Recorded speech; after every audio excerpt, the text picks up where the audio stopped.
আল্লাহ আপনাকে সুস্থ রেখেছেন, নিয়ামত না? আল্লাহ আপনাকে নেক স্ত্রী দিয়েছেন, নিয়ামত না? নেক সন্তান দিয়েছেন, নিয়ামত না? পরিবারকে হেফাজত করেছেন, নিয়ামত না? দুনিয়ার জীবনে আপনাকে সচ্ছল করেছেন, নিয়ামত না? দুনিয়ার জীবনে আপনাকে ঈমান দিয়েছেন, নিয়ামত না? দুনিয়ার জীবনে মুহাম্মদ রাসূলুল্লাহ সাল্লাল্লাহু আলাইহি ওয়াসাল্লামের শেষ নবীর উম্মত হিসাবে আপনাকে আপনার দুনিয়াতে আল্লাহ প্রেরণ করেছেন, সেটা নিয়ামত না? নিয়ামত আর নিয়ামত, জীবনে পরিপূর্ণ নিয়ামত। হতাশ হবেন না, কখনো হতাশ হবেন না, কখনোই হতাশায় ভুগবেন না। আর কখনো অল্পতে কখনো কি হবেন না, ভেঙে পড়বেন না যে আল্লাহ হয়তো আমাকে আর দিবেন না। না না না, ধৈর্য ধারণ করেন, সবর করেন। আল্লাহ রাব্বুল আলামিন কি বলেছেন?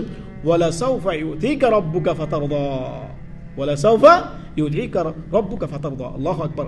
আল্লাহ মানে এত দিতে পারেন, এমন দিবেন যেটা আপনি সন্তুষ্ট হয়ে যাবেন, খুশি হয়ে যাবেন, রাজি হয়ে যাবেন। সুবহানাল্লাহ, সুবহানাল্লাহ।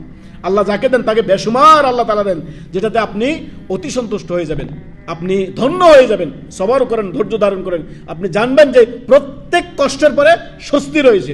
অতএব বিপদ যতই হোক, আপনার রাত যতই গভীর হোক না কেন, রাত যতই অন্ধকার হোক না কেন, অন্ধকারাচ্ছন্ন হয়ে যাক না, রাতের শেষে কি আসে? ভোর আসে। আপনাকে খেয়াল রাখতে হবে। জীবনে পরতে চলার পথে যত বিপদ আপনার জীবনে আসুক না কেন, ধৈর্য ধারণ করবেন, সবর করবেন।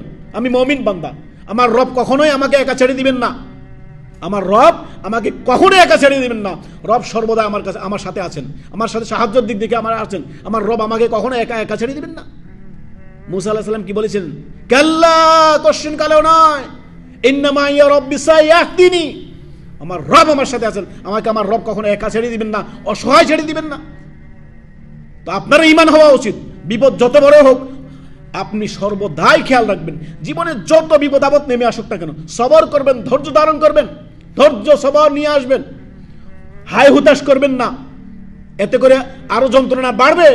আপনি খেয়াল রাখবেন, রাত যতই অন্ধকার হোক না কেন, রাত যতই গভীর হোক না কেন, রাত যতই অন্ধকারাচ্ছন্ন হোক না কেন, রাতের শেষে ভোর আছে। ভোরের আলো একদিন আপনার জীবনেও আসবে। দুঃখ কষ্ট কেটে গিয়ে আপনার জীবনে সুখ আসবে।